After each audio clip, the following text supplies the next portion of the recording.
Chapter 2. The moment I crossed the threshold, I heard Papa bragging about my best qualities. Beautiful, agreeable, friendly. She is one of a kind, my Meg is. So you have said many times, but anyone can claim their daughter is beautiful. The speaker had a deep, booming voice that made me instantly picture a tall, broad-shouldered man. Only someone with an immense chest cavity sounded like that. I have yet to see her to verify your claim. I closed the door behind me, which rang the tiny bell suspended over the frame. She's back, Papa said eagerly. He poked his head out of the sitting room. Meggie, I wondered where you were. It's getting dark. Come greet our guest and show the Baron what a wonderful hostess you can be. I ground my teeth as Papa turned his back, but my curse immediately took effect. Now I was left with no choice but to be gracious and hospitable while I entertained my home's intruder, no matter how horrid of a man this suitor turned out to be. The picture I had conjured of this man wasn't too far off what he actually looked like. He was tall and broad-shouldered, just as I had imagined. His beard didn't just cover his chin. It looked as though every inch of neck and jaw from the top of his collarbone all the way up to the entrance to his nostrils was bursting with a thick forest of curly, charcoal-colored hair sprinkled with gray and white strands. He had tufts of hair sprouting from both his ears, and his eyebrows were so dense that it looked as though two fat black caterpillars had settled over his eyes. The most amusing thing about this man's appearance was the sharp contrast between his facial hair and the hair on top of his head, or lack thereof. He was bald as an egg. Not a single strand grew up top. Perhaps his head had been confused as to where hair belonged, and instead of sending it to the top of his unusually shiny and polished head, it redirected it to burst out through every pore on his face. I tried to assess his age. The Baron was significantly older than I was, judging by the white peppered throughout his beard and the age spots on his hands. But his beard was so voluminous that I couldn't see any wrinkles on his face. I could barely see his face at all. "Pleased to meet you." I swept into a grand curtsy. How humiliating to be flaunted to all these old men and feel like an item to be haggled over. Suitors would offer Papa generous dowries for me, but he continued to turn them all down. It seemed that with each one he turned down, two more would turn up in the rejected man's place. Our town wasn't that large, but we were near enough to the capital that word continued to spread, helped along by Papa's tall tales, of the girl so beautiful that no man was worthy of her beauty, or some pathetic drivel like that. I thought that such a beautiful woman would be home earlier in the evening, the latest suitor said silkily, pressing his lips to my hand. Or at least, I assumed he did. The thick black and gray bush around his lower face covered his mouth entirely. It rather felt like someone had used my hairbrush to graze the back of my hand. "Where were you, anyway?" Papa asked, bouncing on the balls of his feet.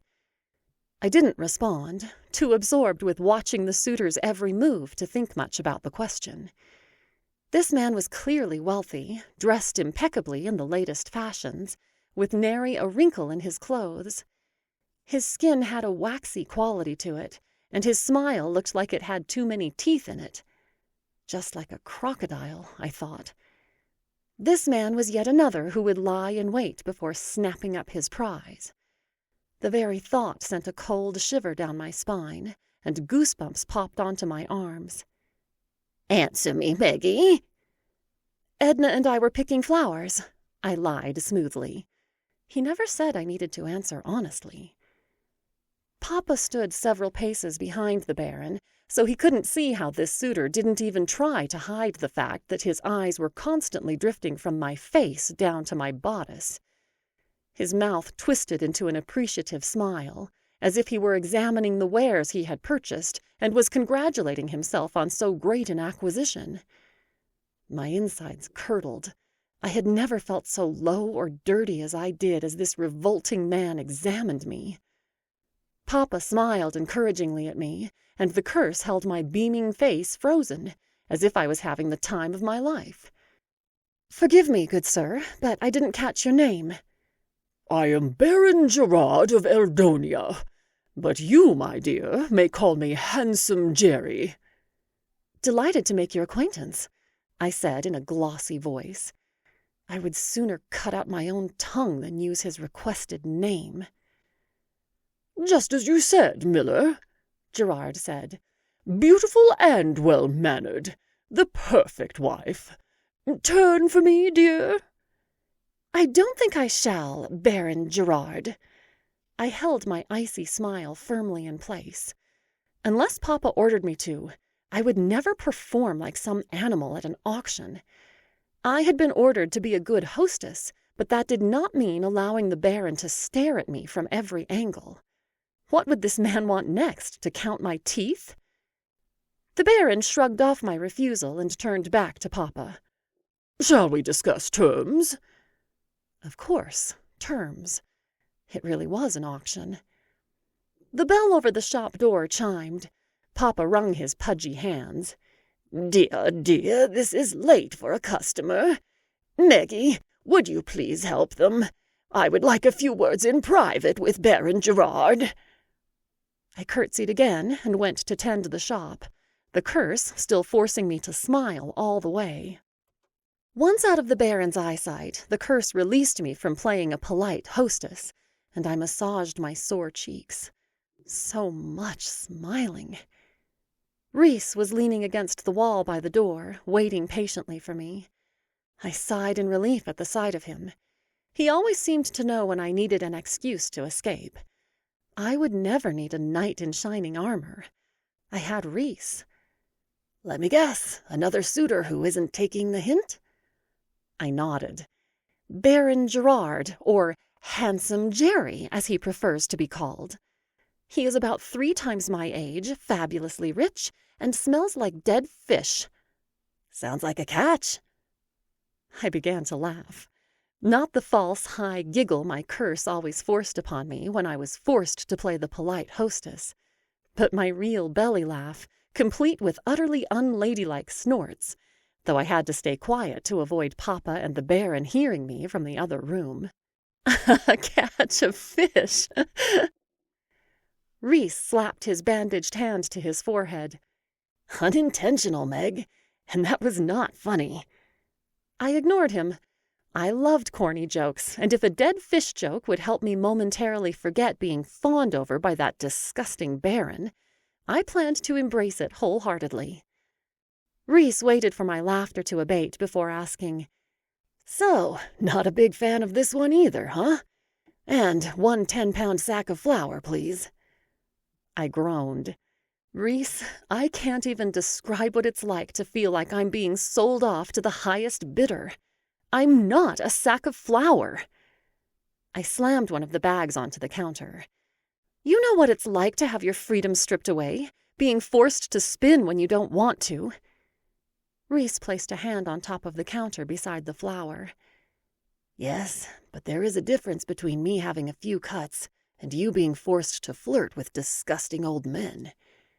Let me talk to your father. This time will be different." I swallowed and allowed my mind to flash back to the time 2 years ago, when Rhys had tried to talk to Papa. "She is forced to obey you. She doesn't choose to." "What nonsense are you talking about, boy? My Meg isn't forced to do anything." "No, not you forcing her. I mean, she's cursed." "How dare you speak about my daughter in such a way? Get out of my house." "Papa, please." "Go to your room, Meggie. I don't want you to hear what I have to say to this boy. Now you listen good, young man." I hadn't heard anything beyond that. If Papa had told me to stay away from Rhys rather than the other way around, I would have lost the only friend I had, the only one who truly understood me.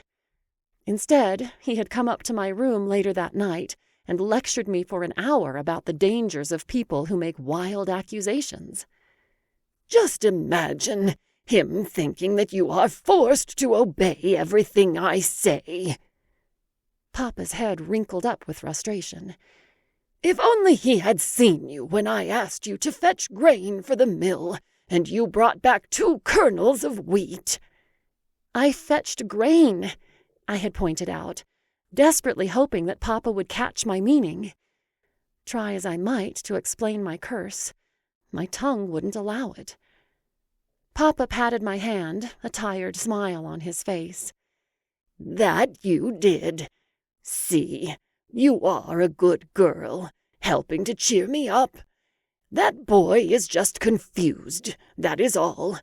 After how much time he spends with that woman who adopted him. Papa blew air out of his lips. Some people are best avoided, dear. Maybe you shouldn't. Papa, I'm very tired, I had cut in, terrified of what order he might give. He smiled and patted my hand. Of course, darling. I will see you in the morning. The risk of an experience that didn't end as well was too much of a risk to take. Not this time, Reese. I appreciate the offer, though. You are a good friend. If Papa said I couldn't see you anymore, I would just have to blindfold myself, but I would rather it not come to that. Reese balanced the bag on his shoulder. Let me know if you ever change your mind. The offer is always there. I grinned at him. Same to you about me talking to Mildred. I will give her a piece of my mind any day of the week. Reese was about to leave when Baron Gerard came charging out of the back room, Papa hot on his heels.